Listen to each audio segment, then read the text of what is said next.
I was really hoping not to have any interruptions. My second video, but my baby just came in, my 3-year old, and he's gone now. But as I was saying, the Lord was working on me so much in Clarksville, and I was, kind of being a big girl. I'm the baby of my family, and so I never had the opportunity to really do a lot on my own. I was just real dependent on my older sister and my older brother and my parents. That's all I had really, in addition to some relatives that love me very much. But I was there in Clarksville, and I was not really afraid to be there by myself, but mostly just kind of going through a difficulty being away from my family, especially my children and my fiance. And so I came back home on that Thursday. I was so happy to come home. And then I get to work. Um, I get to work. I don't know if I went to work or not. I cannot remember. But I think this was around Thanksgiving or something like that when I went. Um, yeah, I think it was in November or something, the end of November, and I had to go back the next week, and now it's getting to be too much, Lord. Hold on, not back to back, and so I had to go back the next week, and this time it was a little more difficult because I'm thinking, oh my goodness, it's December. Am I gonna have to keep going through the month of December? And at this time, I was just not even knowing what God was doing. And I went back this second week, and a few of my coworkers at Palm Bluff, the Palm Bluff Tyson, they were a little deterred because they're like, "Hold on, who are y'all to be sending Courtney out of town 2 weeks in a row? Y'all know she got these little kids, and she's a mom first. Y'all sending her out of town 2 times back to back." And so I'm just like, yeah, y'all, I gotta go. And so I went back to Clarksville, Arkansas, the very same place. And this time, something else shifted for me. I was under God's protection, but mostly under His Spirit. The Lord showed me things. I had started writing a book, and I was writing it on these brown paper napkins that were provided by the plant. I was just, every chance that I got, I was just writing on these napkins. And I was writing a book. I felt like the Lord had placed a title on my heart, and I was going full fledged into it. And He showed me so much about myself in such a short period of time. And He showed me who I could be for other people, namely women in Him who were looking to build relationships and who were looking to walk in their purpose. And purpose was really, really heavy on me.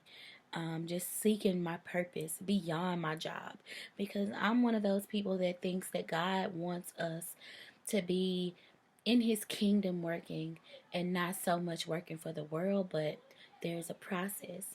And before God elevates you to walk in your purpose, you're going to have to do whatever He has you doing at that time. And so I went on to Clarksville the second week, and I was writing this book on these brown paper napkins that I still have, I've typed most of it up, but I still have these napkins as a keepsake, as a memory to how hungry I was, to how I was desiring so heavily to jot down everything that God was giving me too. I was also writing notes and things that He was revealing to me. I was writing it down. And fast forward, I was just like, God, yes, the music that I was listening to was speaking to my heart in a way that it had not before. And I love music. In my other video that I posted, you'll hear me say that I sing more than I talk. And as a child, I would absorb music like a sponge. And so I was hearing these music, hearing these spiritual songs, knowing God was speaking to me, knowing that He was getting ready to do something great in my life. And I I was getting a lot of revelations, and so this week was different from the week prior. So this week I tried to surprise my fiance. I had gotten all my friends involved, the ones who were in Palm Bluff, his brother, and we had some friends that were visiting from Texas also, and so I got all of them involved, and I was going to surprise him because, like I said, we had never been apart for 13 years. We really had not gone out of town without each other, and I came home. I let my mom and dad in on the surprise, and my mom and dad they were supposed to keep my surprise, but my dad snuck behind my back and he told Jermaine that I was going to be coming home so that Jermaine would be in a position to receive me. And that means so I wouldn't catch him off guard. Like, because we did live together. But I wouldn't catch him off guard and the home would be nasty. And so my daddy was giving him a heads up, like, come on, Court coming home. We have stuff together. So when I got home, some kind of way, and I was so excited. I had gotten us some food, some Gus's chicken from Little Rock, and I had the craziest ordeal when I was up there, which I will also share with you all. I met a man on the street, and yeah, I'll share that later. But I got the Gus's, and I was on my way. I had gotten enough for everybody, really. And when I got here, I caught wind that Jermaine had found out about the surprise. And I was heartbroken. I was crushed because I was just broken because, like I said, we missed each other. And I really, really wanted to surprise him. And so I'm looking for the person. I got my flashlight and I'm like, who told you that I was coming? And y'all, I'll just be honest. I wasn't where I am now, and I totally just flipped the lid on it. And I was so hurt. I mean, all of my friends were at my brother's house, Jermaine's brother, who's my brother. All of my friends were at his house, and they were waiting to receive me with this surprise and just have a good time. And I was so upset. I said, nope, I'm going home. Bye. And so I did come home, and essentially, I ruined the surprise. I did not act the way that I should have. And I ultimately took something away from Jermaine that I wish that I could go back and not do. And that was just me kind of being selfish. In hindsight, I know that I was being selfish. But anyway, we came home and I finally apologized to him and I told him, hey, I was so excited to surprise you. Now, who told you? And he finally said, Daddy called me and he told me, that you were coming. And so I was hot.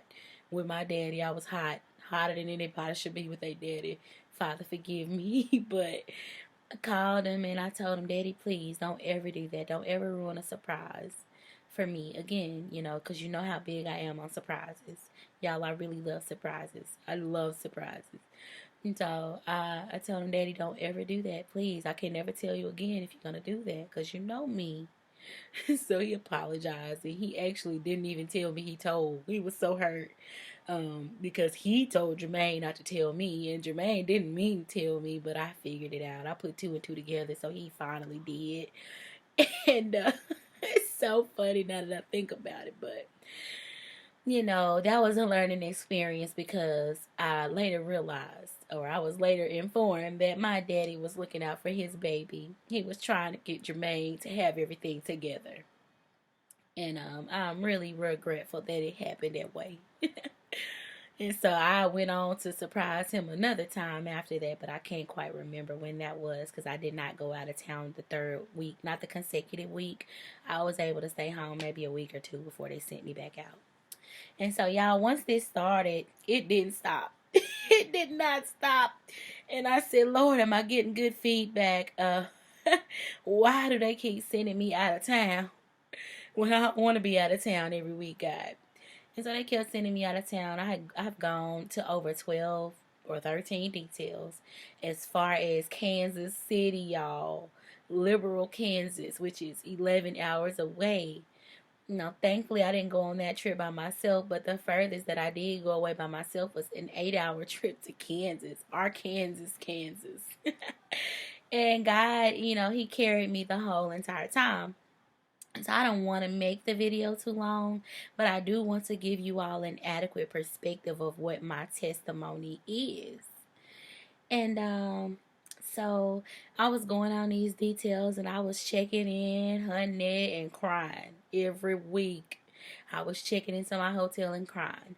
And let me tell y'all, honestly, the thing that got me through the week was breakfast at the hotel. If you know me, I'm a sucker for some hotel breakfast. I don't know if it's because it come with the room, or if I'm just a breakfast person. But listen, I was indulging in the breakfast. I gained so much weight while I was out there on the road. That's what I call it. But I had a coworker. My coworkers. It was a team of four of us, and we stuck together. But I had one. She was real, real close to me. And she and I still very, very close to this day. And we were prayer warriors for each other. I knew that she was praying to me and I was praying for her, and we was crying out to one another. The difference is that her kids were much older than my kids, and so I guess we really could not relate to one another, but she knew that it had to have been rough on me to be out of town when I got these two little boys depending on me. How can I be a mom and I'm away every week? And so it was a huge, huge, huge test of my faith. And you know how people say God will isolate you?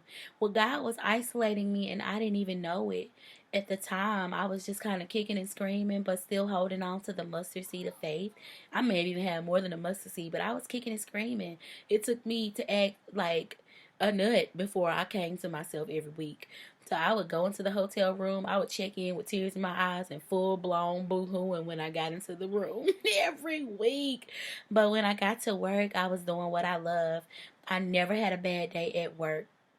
And that wasn't like me because I just call stuff like it is. But I never had a bad day when I was doing that job. I absolutely love to be an inspector. Like I said, I wanted to be that as soon as I saw Gabrielle in that movie. And so it came to pass, and I was walking in there, and I loved it. Getting up at 5 o'clock in the morning, my schedules were irregular. When I was on the road, I was working different shifts. I have worked every shift that there is to work. I have gone to work at night. I've gone in the morning. I've gone in the evening, over into the mornings. And so He was just breaking me down in all the ways and just rebuilding me slowly but surely. And, fast forward, I was getting so sick and tired of going out of town, but I met some wonderful people. And y'all, when I tell you, God put people at every location for me. I had my home team praying for me, but I had the people at those prospective locations, and they were receiving me. It wasn't everybody, but it was always one that God had for me, and I was wise enough to know that He was giving me people to help to sustain me while I was out there on the road, y'all. They were speaking life into me. They were listening to my testimony about my journey. Because I got my master's in 2016, but I didn't get this job until 2021. And so it had been quite the journey, even in that. And I've gone to all these different places, and God had angels there for me. And I thank Him so much today for putting those angels there, because I could not have made it without those people. He assigned those people for me, and I won't say anything otherwise. And to this day, I still talk to most of those people. I've got people everywhere that I still talk to. So fast forward, I was getting very, very perturbed in my spirit. I was so tired of leaving my family. This had become a 3 week out of the month thing. And initially I thought that I was told it would be about 2 weeks per month. And I was willing to sacrifice because I knew what it took to grow and to kind of move up the ladder in the government. So I'm thinking sacrifice now to get a little bit more of what you want later. And I went through and I did this for, like I said, over 12 or 13 times I was away from my family. I was coming in on Saturdays, and I was pulling back out on Sundays. Sometimes I could push it to Monday depending on what time the shifts would start. I was coming home, turning right back around, barely being able to kiss and eat with my babies. Just barely being able to do anything with Jermaine, just putting a great strain on our relationship, because when I was gone, my support system were superstars. They would come together for me, and I felt so guilty, but I felt so blessed because Jermaine's mom, Jermaine's sister, my mother, my father, Jermaine's brother, even our friends stepped in for us. And they helped to do things that I was not present to do. And although I felt guilty, I was so grateful. And I knew right away those people have my back. And to this day, they still have my back. Because today I have a whole new set of things that I'm dealing with. But they come through and they never ever fail to support us. And it put a huge strain on Jermaine and I's relationship. We had so many arguments, so many guilt trips, so much.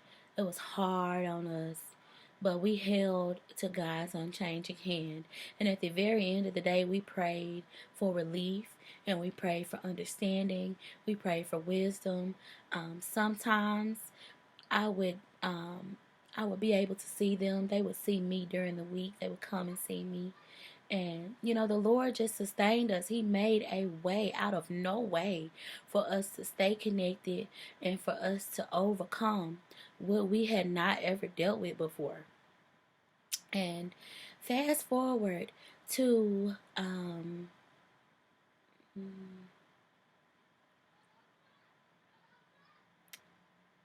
April. I want to say April. So, all of the trips that I had taken up until April were dealing with, I was poultry inspecting. And apparently, there was an aspect to my job that I wasn't fully in understanding. And that was that I would have to be something called red meat trained. And I I got sent to red meat training, and my supervisor had sent out a mass text, and he asked, who wants to volunteer for red meat training. And I had already heard a little bit about it, and I'm like, oh Lord, no, no, not me. Don't send me. I'll go, but don't send me yet. And so we all kind of declined that. I believe that one person was a little bit interested in it, maybe two of us out of the four.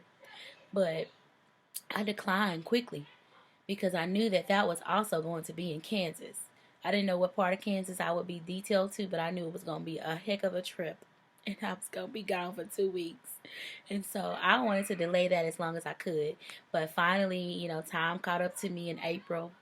And now that I know what I know now, I still stand firm on that being the will of God. God knows what we need, y'all. He will never, ever fail you. He won't forsake you. He will not lead you astray. Even though in the season you won't know what he's doing, you'll be looking, hey, like, what are you doing, God? I'm not sure. But I trusted him, and I went into that thing. It took me 8 hours to drive. I did what I needed to do to stay awake. I'd never gone that far by myself, as I've mentioned. And so I'm going on this trip to Kansas, not knowing what I'm getting into, y'all. Not knowing what I'm signed up for. And so, just a little background information. I have genetically poor knees. And my knees, I had a knee surgery in December of 2020 before I started the job almost a year later. And I had fully recovered from that knee surgery. I had a meniscus tear in my right knee. And I had an outpatient surgery on it the first time I'd gone under, and I came back up, and the doctor gave me the worst news I'd ever heard to date. He told me that your knees are bone on bone, both of them, and that you need 2 knee replacements. And I was 30 when he told me that I was 30, and I was heartbroken. I cried and I cried and I cried because I love to dance, and I knew that my ability to do that was just, it was behind me now. And so I'm still dealing with that today because I'm still having pain today. And after I tell you this story about the red meat, you'll understand that it got worse. So I went to the red meat training in Arkansas City, Kansas. And I was staying in the Best Western Hotel, and they didn't have the best breakfast, but it was okay. It wasn't comparable to my Holiday Inn breakfast, but I'm a breakfast girl, so I still ate it when I could. But listen, I couldn't catch breakfast every morning because getting up early was woo. Getting up early enough for breakfast and to make it to training on time, it was not something I could do every day. But I got to the plant the first day, and I was pretty much doing the preliminary things. I was getting some clothes. They call them smocks. I was getting some smocks, and I was getting some tools because this training was going to require me to be very, very hands-on. I was going to be using knives and hooks, knives and hooks. And so, like I said, I didn't know what I was signed up for. So the first day I got a little mini tour, and they showed me where I would start my work in the morning and where I needed to come. And so I was still kind of excited at this point, just still not knowing what I was up against. And so I went back to my room and I got some sleep because they said, go get some rest. You gonna need it. Whew, you gonna need it. And I went back the next day, and y'all, it was the worst day of my career today. It was the worst day, y'all. I went in there, y'all, and it was blood everywhere. It was stinky. They had the cows would have like abscesses, and if an abscess popped, it was strong enough to make you pass out.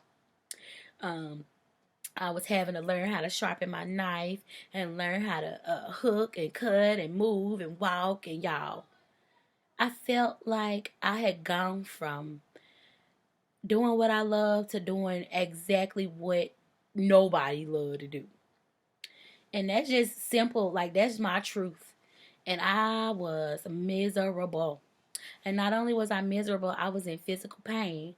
First of all, I was tired. And see, when I was a regular CSI, that's short for Consumer Safety Inspector, we would do something called sit on the line for an hour.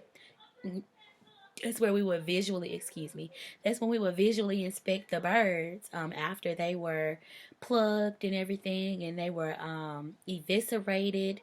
And that's the process of removing their organs and everything.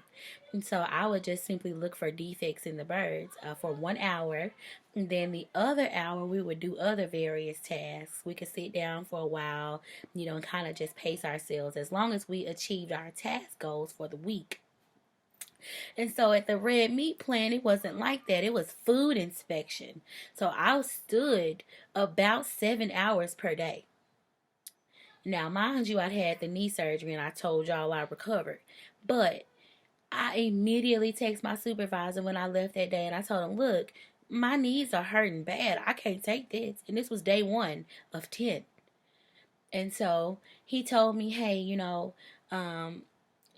didn't really know the nature of my knee trouble because I hadn't had to mention it before that point. And so he told me, if you can do this 1 week food inspection training, then the second week is supposed to be CSI training. So then I would go back to doing what I was used to doing with the poultry. And they call red meat livestock. And so I was okay with that. And I agreed. I told him, yes, I will go ahead and stay here because I drove here. I don't want to make another trip back here. So I'm going to do these 2 weeks if it's going to go the way that you're telling me it is. And so I stayed there the week, y'all. And I felt like I had to train myself. They were shorthanded. And I was having to look for people, ask questions. And I've trained people in the past, and I ain't never left my people. If I'm training you, I'm teaching you what to do. I'm giving you step-by-step instructions. And so I did not receive that, y'all. And I was irritated because I'm like, what kind of training program ain't training me? And so I go and I look for things every day, and I'm in all this pain. I'm standing 7 hours and I'm miserable. I was so miserable, y'all, I couldn't even miss my family for those 2 weeks. And so I go through this, and needless to say, I'm excited because the second week has come. And my trainer, the whole time, the first week, she was telling me, you're doing a great job. And I try so hard, y'all. Everything I do, I give it 100%. And I went to the trainer the second week, and I spent the weekend there, everything. So I was there a full, almost 14 days. And I spent the weekend there. And then I went back for this second week, y'all. Had 1 day of CSI training. And they put me back in the food inspection training. They told me that the food inspectors were short, so the CSIs were having to fill in for the food inspectors. And that they were going to squeeze my training in as they could. And it wasn't true, y'all. They didn't come through and do that. And so even in the second week, it was worse than the first week because my knees, by this point, y'all, they were at the point of no return.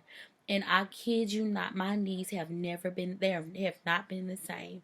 My knees are hurting right now. If you can see my hand, it's on my knees because they're hurting. And so I was so discouraged. Not the job that I love so much giving me this kind of trouble. Not the thing that I worked and prayed for giving me this kind of pain. And so I went back, and by Wednesday, I had not gotten any CSI training beyond Monday. And so they told me verbatim, Courtney, we are sorry that we are unable to CSI train you. So that's going to mean a third week.